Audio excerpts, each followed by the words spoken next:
नमस्कार दोस्तों, मैं हूं जशवंत मेहता। और काफ़ी दिनों के बाद मैं आपके लिए जो फर्स्ट ईयर का जो एग्ज़ाम होने वाला है उसके लिए हिंदी साहित्य के कुछ महत्वपूर्ण प्रश्नों की एक सीरीज़ में आपको करवा रहा हूं। देखिए फ्रेंड्स, पहला क्वेश्चन है कि साहित्य का इतिहास जनता की चित्तवृत्ति का इतिहास है। साहित्य का इतिहास जनता की चित्तवृत्ति का इतिहास है, यह कथन किसका है? तो फ्रेंड्स, ये जो कथन है कि साहित्य का इतिहास जनता की चित्तवृत्ति का इतिहास है, ये कथन है आचार्य रामचंद्र शुक्ल। दूसरा क्वेश्चन है दोस्तों कि इतिहास के प्रति भारतीय दृष्टिकोण किस प्रकार का रहा है। जो हिंदी साहित्य का जो इतिहास लिखा गया उसमें भारतीय दृष्टिकोण किस प्रकार का है, तो इसका आंसर होगा आदर्श मूलक एवं अध्यात्मवादी।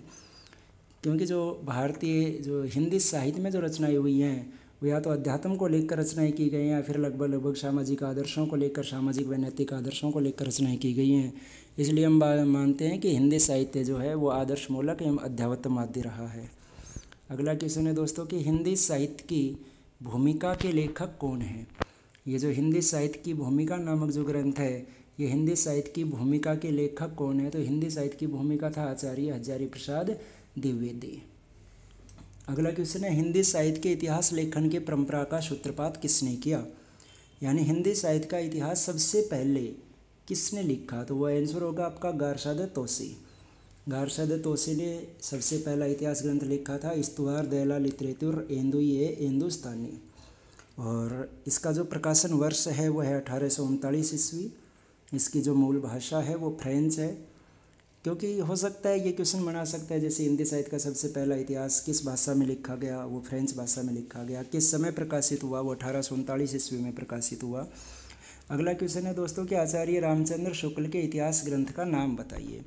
तो आचार्य रामचंद्र शुक्ल का जो इतिहास ग्रंथ है उस ग्रंथ का नाम है हिंदी साहित्य का इतिहास, जो सबसे पहले 1929 ईस्वी में हिंदी शब्द सागर की भूमिका के रूप में छपा था। नेक्स्ट क्वेश्चन है इनमें से असत्य कथन कौन सा है। तो दोस्तों इनमें से देखो 4 कथन दिए गए हैं, आपको बताना है कि असत्य कौन सा है। सबसे पहला कथन है कि शुक्ल जी का इतिहास ग्रंथ 1929 ईस्वी में प्रकाशित हुआ, बिल्कुल सही है, अभी मैं बता रहा था आपको। अगला क्वेश्चन है, अगला वाक्य गारसाद तोसी हिंदी साहित्य के इतिहास के प्रथम लेखक हैं, ये कथन भी सही है। नेक्स्ट है कि शिव सिंह सरोज में लगभग 1000 कवियों का वर्णन है, ये भी सही है। अगला है कि हिंदी साहित्य का आदिकाल डॉक्टर नगेंद्र की रचना है। दोस्तों ये कथन गलत है, क्योंकि हिंदी साहित्य का आदिकाल डॉक्टर नगेंद्र की नहीं बल्कि वो आचार्य हजारी प्रसाद द्विवेदी की रचना है। तो हमारा जो आंसर होगा वो आंसर हो जाएगा ऑप्शन डी कि हिंदी साहित्य का आदिकाल डॉक्टर नगेंद्र की रचना है। नेक्स्ट 7वां क्वेश्चन कह रहा है कि इनमें से अशुद्ध जोड़ा छांटिए। आपको अशुद्ध जोड़ा ज्ञात करना है कि अशुद्ध जोड़ा कौन सा है। तो देखिए दोस्तों, एक तरफ लिखा हुआ है एक इतिहास ग्रंथ का नाम, एक तरफ लिखा हुआ है इतिहासकार का नाम। सबसे पहला इतिहास ग्रंथ दिया हुआ है राजस्थानी भाषा और साहित्य, और सामने इतिहासकार हैं मोतीलाल मेहनारिया, जो बिल्कुल सही है, ये इन्हीं का ग्रंथ है। अगला है हिंदी साहित्य का वैज्ञानिक इतिहास, और इतिहासकार हैं डॉक्टर गणपति चंद्र गुप्त, ये भी बिल्कुल सही है। नेक्स्ट है हिंदी साहित्य का वैज्ञानिक इतिहास सर जॉर्ज ग्रियर्सन, ये कथन गलत है, क्योंकि सर जॉर्ज ग्रियर्सन का ये इतिहास ग्रंथ नहीं है। ये जो इतिहास ग्रंथ है वैज्ञानिक इतिहास, ये डॉक्टर गणपति चंद्र गुप्त का है। सर ग्रियर्सन का जो इतिहास ग्रंथ है वो आपको पता होगा the modern vernacular literature of northern Hindustan. तो इसमें जो हमारा आंसर होगा वो आंसर होगा ऑप्शन सी। नेक्स्ट क्वेश्चन है दोस्तों 8th क्वेश्चन कि हिंदी साहित्य के सर्वप्रथम इतिहास ग्रंथ का रचना काल क्या है। अभी मैं बात कर रहा था जो हिंदी साहित्य का पहला इतिहास ग्रंथ लिखा गया उसका रचना का समय क्या है, तो उसका रचना का समय 1839 ईस्वी। नेक्स्ट है हिंदी साहित्य का इतिहास सर्वप्रथम किस भाषा में लिखा गया। तो इसका जो आंसर होगा दोस्तों किस भाषा में लिखा गया, ये भी मैं अभी आपको बता रहा था, फ्रेंच भाषा में लिखा गया था गारसाद तोसी द्वारा, तो इसका आंसर होगा फ्रेंच। नेक्स्ट क्वेश्चन है 10वां क्वेश्चन कि उस इतिहास ग्रंथ का नाम बताइए जिसमें लगभग 5000 कवियों का वर्णन है। तो 5000 कवियों का जो वर्णन है दोस्तों वो रचना है मिश्र बंधुओं की, मिश्र बंधु विनोद, जिसमें लगभग 5000 कवियों का वर्णन है। जो इनकी वास्तविक जो संख्या मानी जाती है कवियों की, लगभग में हम मानते हैं कि 5000 कवि हैं, लेकिन जो वास्तविक संख्या मानी जाती है वो मानी जाती है 4591 कवि इसमें माने जाते हैं। अगला क्वेश्चन है हिंदी वीर काव्य के रचयिता कौन है। तो फ्रेंड्स हिंदी वीर काव्य के रचयिता, ये जो इतिहास ग्रंथ है ये है टिक्कम सिंह का, इसके रचनाकार हैं टिक्कम सिंह। 12वां क्वेश्चन है कि नागरी प्रचारणी सभा द्वारा प्रकाशित हिंदी साहित्य के वृत्त इतिहास में कुल कितने खंड हैं। तो इसका आंसर होगा दोस्तों 18 कि नागरी प्रचारणी सभा द्वारा प्रकाशित हिंदी साहित्य के वृत्त इतिहास में कुल 18 खंड हैं। और इस 18 खंड में से जो इसका एक क्वेश्चन बहुत महत्वपूर्ण प्रश्न बनता है कि इसका जो जो चौथा खंड है वो चौथा खंड डॉक्टर नगेंद्र द्वारा लिखा गया था। और जो चौथा खंड है वो है रीतिकाल।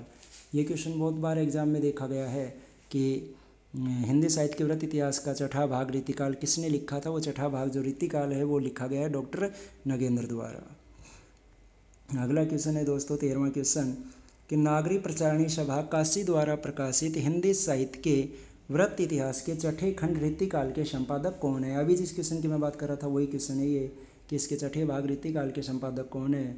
तो जो रीतिकाल के जो संपादक हैं वो रीतिकाल के संपादक हैं दोस्तों डॉक्टर नगेंद्र। नेक्स्ट 14वां क्वेश्चन है कविता कौमुदी के रचयिता कौन है। कि जो कविता कौमुदी रचना है ये कविता कौमुदी किसकी रचना है। ऑप्शन है आपके सामने श्याम सुंदर दास, रस खान, सूर्यकांत शास्त्री और रामनरेश त्रिपाठी।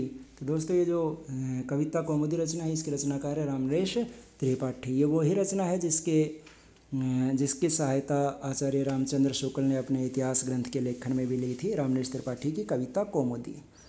नेक्स्ट है 15वां क्वेश्चन दोस्तों हिंदी साहित्य का इतिहास दर्शन नामक ग्रंथ के लेखक कौन है। तो हिंदी साहित्य का इतिहास दर्शन है यह है डॉक्टर नलिन विलोचन शर्मा का। डॉक्टर नलिन विलोचन शर्मा ये इसके लेखक हैं। अगला क्वेश्चन है दोस्तों 16वां क्वेश्चन कि इनमें से कौन सी पुस्तक हजारी प्रसाद द्विवेदी की नहीं है। हजारी प्रसाद द्विवेदी की रचना कौन सी नहीं है। देखिए हिंदी साहित्य की भूमिका ये भी आचार्य हजारी प्रसाद द्विवेदी की है। रीति काव्य की भूमिका ये डॉक्टर नगेंद्र की है, ये इनका ग्रंथ नहीं है। हिंदी साहित्य का आदिकाल है ये भी द्विवेदी जी का है। और हिंदी साहित्य उद्भव और विकास ये भी द्विवेदी जी का है। यानी ये 3 रचनाएं द्विवेदी जी की हैं, जबकि रीति काव्य की भूमिका है ये द्विवेदी जी का नहीं है, डॉक्टर नगेंद्र का है।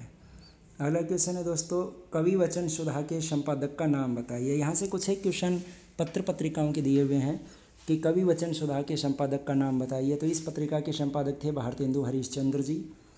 अगला क्वेश्चन है दोस्तों पंडित बालकृष्ण भट्ट किस पत्र के संपादक थे। तो पंडित बालकृष्ण भट्ट का पत्र है वो है हिंदी प्रदीप पत्र का इन्होंने संपादन किया था। नेक्स्ट क्वेश्चन है दोस्तों प्रजा हितैषी नामक साप्ताहिक पत्र का प्रकाशन कहाँ से होता था। जो प्रजा हितैषी नामक पत्र है इसका प्रकाशन कहाँ से होता था। इसका प्रकाशन होता था दोस्तों आगरा से। नेक्स्ट है उदंत मार्तंड का प्रकाशन कहाँ से होता था। एक बहुत फेमस पत्र ये माना जाता है उदंत मार्तंड। इसका प्रकाशन पूछ रहा है कि प्रकाशन कहाँ से होता था। तो इसका प्रकाशन होता था कोलकाता से। 21वां क्वेश्चन है दोस्तों ब्राह्मण पत्र के संपादक कौन थे। तो ब्राह्मण पत्र के संपादक थे दोस्तों पंडित प्रताप नारायण मिश्र। इन्होंने ब्राह्मण पत्र का संपादन किया था पंडित प्रताप नारायण मिश्र ने। नेक्स्ट क्वेश्चन है 22वां क्वेश्चन कि सरस्वती पत्रिका का प्रकाशन कब से प्रारंभ हुआ। फ्रेंड्स सरस्वती पत्रिका का जो प्रकाशन प्रारंभ हुआ था वो हुआ था 1900 ईस्वी से। और इसी में 1903 से लेकर 1920 ईस्वी तक इसके सरस्वती पत्रिका के जो संपादक रहे थे वो रहे थे आचार्य महावीर प्रसाद द्विवेदी। और महावीर प्रसाद द्विवेदी इस पत्रिका के संपादक रहे, इसीलिए ये जो समय है ये द्विवेदी युग के नाम से द्विवेदी काल के नाम से जाना जाता है। 23वां क्वेश्चन है सरस्वती पत्रिका के यशस्वी संपादक का नाम क्या था। जो सबसे यशस्वी संपादक हुए वो यशस्वी संपादक हुए हैं महावीर प्रसाद द्विवेदी जी। 24वां क्वेश्चन है दोस्तों कि गणेश शंकर विद्यार्थी कानपुर से कौन सा पत्र निकालते थे। तो गणेश शंकर विद्यार्थी कानपुर से पत्र निकालते थे प्रताप नामक पत्र। ये गणेश शंकर विद्यार्थी द्वारा कानपुर से निकाला जाता था। अगला क्वेश्चन है दोस्तों 25वां कि दुलारे लाल भार्गव के संपादकत्व में कौन सी पत्रिका लखनऊ से निकलती थी। कि कौन सी ऐसी पत्रिका थी जो लखनऊ से निकलती थी और दुलारे लाल भार्गव उसका संपादन करते थे। वो पत्रिका थी दोस्तों माधुरी का संपादन करते थे और लखनऊ से निकलती थी। 26वां क्वेश्चन है हिंदी का धार्मिक मासिक पत्र कौन सा है। हिंदी का धार्मिक मासिक पत्र कौन सा है। ये पत्र था दोस्तों कल्याण पत्र है हिंदी का धार्मिक मासिक पत्र। अगला क्वेश्चन है दोस्तों 27वां क्वेश्चन कि कल्याण का प्रकाशन किस नगर से होता है। जो मैं अभी बात कर रहा था धार्मिक मासिक पत्र है इसका प्रकाशन कहाँ से। तो इसका प्रकाशन गोरखपुर से। गोरखपुर इसका आंसर होगा। 28वां क्वेश्चन है दोस्तों विशाल भारत के संपादक कौन थे। दोस्तों विशाल भारत के संपादक थे बनारसी दास चतुर्वेदी। बनारसीदास चतुर्वेदी है इसके संपादक। 29वां क्वेश्चन है दोस्तों, विशाल भारत में किस रचनाकार के साहित्य को घासलेट्टी साहित्य कहा जाता था? किस रचनाकार के साहित्य को घासलेट्टी साहित्य कहा गया है? इसका जो आंसर होगा वो होगा उग्र। उग्र के साहित्य को घासलेट्टी साहित्य कहा गया है। 30वां क्वेश्चन है, इनमें से निराला ने किस पत्रिका का संपादन किया था? तो दोस्तों निराला की जो पत्रिका है वो है सुधा। सुधा नामक पत्रिका का संपादन किया था निराला जी ने। 31वां क्वेश्चन है दोस्तों कि आगरा से निकलने वाले साहित्य संदेश के संपादक कौन थे? आगरा से जो पत्र निकलता था साहित्य संदेश, इस साहित्य संदेश के संपादक थे वो थे बाबू गुलाब राय, साहित्य संदेश के संपादक। 32वां क्वेश्चन है दोस्तों कि इनमें से कौन सा युग्म सही सुमेलित नहीं है? कौन सा युग्म है जो सुमेलित नहीं है? एक तरफ लिखा हुआ है पत्र पत्रिका का नाम और एक तरफ लिखा हुआ है उनका प्रकाशन स्थल, कि कहाँ से कौन सा पत्र निकलता था, वो अपने को बताना है कि कौन सा जोड़ा गलत है। देखिए, प्रभा कानपुर से ये बिल्कुल सही है, सुधा लखनऊ से ये भी सही है, लेकिन मतवाला पटना से ये गलत है। यानी जो हमारा आंसर होगा वो आंसर होगा सी, मतवाला, जो कि पटना से। 33वां क्वेश्चन दिया हुआ है दोस्तों कि इनमें से गलत जोड़ा छांटकर अलग कीजिए। एक तरफ पत्र पत्रिका का नाम है और एक तरफ उनके संपादक का नाम है, और हमें गलत जोड़ा छांटना है कि गलत जोड़ा कौन सा है। देखो, प्रभा के संपादक बालकृष्ण शर्मा नवीन, ये बिल्कुल सही है। देवनागर के संपादक उमापति दत्त शर्मा, ये भी सही है। हंस के संपादक प्रेमचंद, ये भी सही है। लेकिन मर्यादा के संपादक आचार्य रामचंद्र शुक्ल, ये जोड़ा गलत है। यानी जो हमारा आंसर होगा वो आंसर होगा डी। 34वां क्वेश्चन है दोस्तों कि आचार्य महावीर प्रसाद द्विवेदी ने सरस्वती पत्रिका का संपादन कब संभाला था? द्विवेदी जी ने सरस्वती पत्रिका का संपादन संभाला था 1903 ईस्वी में। इसका आंसर होगा 1903 ईस्वी। 35वां क्वेश्चन है, इनमें से कौन सी पत्रिका छायावाद की समर्थक थी? यानी कौन सी पत्रिका में छायावाद का समर्थन किया हुआ है? इसका आंसर होगा दोस्तों माधुरी। माधुरी पत्रिका में छायावाद का समर्थन किया गया है। 36वां क्वेश्चन है कि विशाल भारत किस कवि के प्रति बहुत अनुदार था? किस कवि के प्रति बहुत अनुदार था? इसका आंसर होगा दोस्तों निराला, सूर्यकांत त्रिपाठी निराला।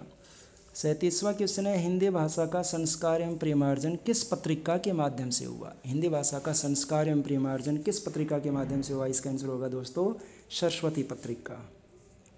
38वां क्वेश्चन पूछ रहा है कि इनमें से भारतेंदु युग की पत्रिका कौन सी है?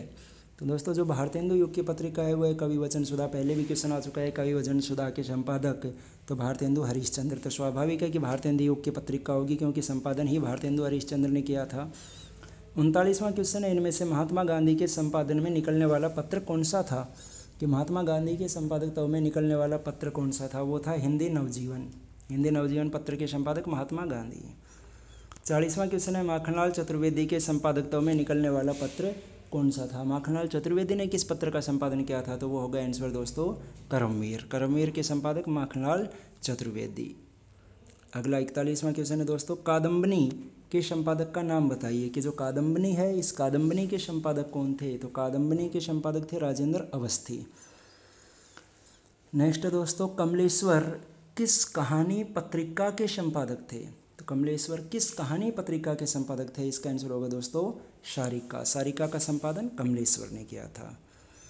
43वां क्वेश्चन है, डॉक्टर धर्मवीर भारती किस साप्ताहिक पत्र के संपादक रहे थे? धर्मवीर भारती का साप्ताहिक पत्र कौन सा है? तो इनका पत्र है धर्मयुग। देखिए, नाम से पता लग रहा है थोड़ा सा मिलता जुलता है, यहाँ भी शब्द आ रहा है धर्म और यहाँ भी शब्द आ रहा है धर्म, तो धर्मवीर भारती का धर्मयुग। अगला 44वां क्वेश्चन है, राजकमल प्रकाशन की कौन सी पत्रिका डॉक्टर नामवर सिंह के संपादन में प्रकाशित हो रही है? राजकमल प्रकाशन की कौन सी पत्रिका है जो डॉक्टर नामवर सिंह के संपादन में प्रकाशित हो रही है? इसका जो आंसर होगा वो होगा दोस्तों आलोचना। 45वां क्वेश्चन है, जयप्रकाश भारती किस बाल पत्रिका के संपादक रहे हैं? तो जयप्रकाश भारती ने संपादन किया था नंदन नामक पत्रिका का। 46वां क्वेश्चन है दोस्तों, इनमें से निराला किस पत्रिका से नहीं जुड़े थे? निराला का संबंध किस पत्रिका से नहीं था? तो निराला का संबंध नहीं था जागरण पत्रिका से। 47वां क्वेश्चन है, उदयन शर्मा किस पत्रिका के संपादक रहे थे? तो उदयन शर्मा का संबंध रहा है दोस्तों रविवार नामक पत्रिका से। 48वां क्वेश्चन है कि वर्तमान समय में दिल्ली से राजेंद्र यादव किस पत्रिका का संपादन कर रहे हैं? वर्तमान में राजेंद्र यादव किस पत्रिका का संपादन कर रहे हैं? इसका दोस्तों आंसर होगा हंस। हंस नामक पत्रिका। 49वां क्वेश्चन है धर्मयुग, जिसकी हमने अभी बात की धर्मवीर भारती का। तो धर्मयुग कहाँ से प्रकाशित होता था? तो धर्मयुग का प्रकाशन स्थल है दोस्तों मुंबई से धर्मयुग प्रकाशित होता था। 50वां क्वेश्चन है कर्मवीर का प्रकाशन कहाँ से होता था? तो दोस्तों कर्मवीर का प्रकाशन होता था वो जबलपुर से। 51वां क्वेश्चन है इनमें से प्रवृत्ति के आधार पर किया गया नामकरण कौन सा है? प्रवृत्ति के आधार पर किसका नामकरण किया गया? तो दोस्तों प्रवृत्ति के आधार पर नामकरण किया गया है रीतिकाल का, क्योंकि आदिकाल है वो शुरुआती काल है, प्रारंभिक काल है, आदि का अर्थ प्रारंभ होता है, तो प्रारंभिक काल होने के कारण उसका नामकरण किया गया है।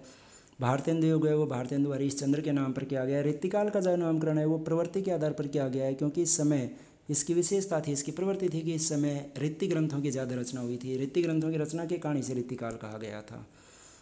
अगला 52वां क्वेश्चन है दोस्तों कि रीतिकाल को अलंकृत काल की संज्ञा किसने दी थी? रीतिकाल को अलंकृत काल किसने कहा था? तो दोस्तों रीतिकाल को अलंकृत काल कहने वाले मिश्र बंधु ने रीतिकाल को अलंकृत काल कहा। 53वां क्वेश्चन है कि शुक्ल जी ने आदिकाल का क्या नामकरण किया है? तो शुक्ल जी ने आदिकाल को जो नाम दिया है वो नाम दिया है वीरगाथा काल। शुक्ल जी ने आदिकाल का नामकरण वीरगाथा काल किया है। अगला 54वां क्वेश्चन है दोस्तों किस इतिहास लेखक ने हिंदी साहित्य का प्रारंभ 1050 ईस्वी से स्वीकार किया है? किस इतिहास लेखक ने हिंदी साहित्य का प्रारंभ 1050 ईस्वी से माना है, विक्रमी संवत से माना है? तो 1050 से मानने वाले आचार्य रामचंद्र शुक्ल।